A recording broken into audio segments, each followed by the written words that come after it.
দেখো এই অঙ্কটিতে বলা হয়েছে একটি মোটরসাইকেল যদি 24,500 টাকায় কিনে কত টাকায় বিক্রি করলে আমাদের 12.5% লাভ হবে।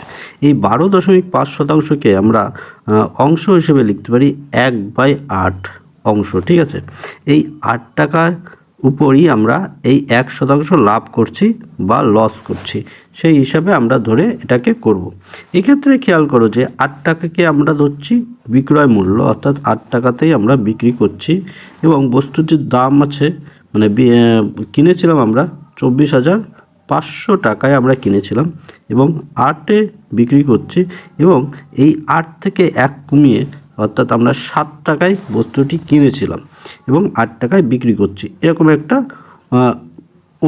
অনুপাতের অংশে বিভক্ত বসিয়ে আমরা করব। 7 দিয়ে করলে 3 7 21, 5 7 35 আর এখানে দুটো শূন্য বসে গেল।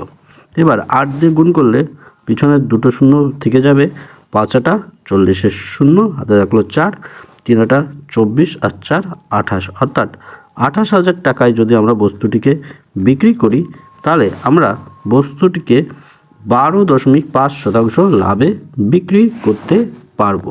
আরও একটা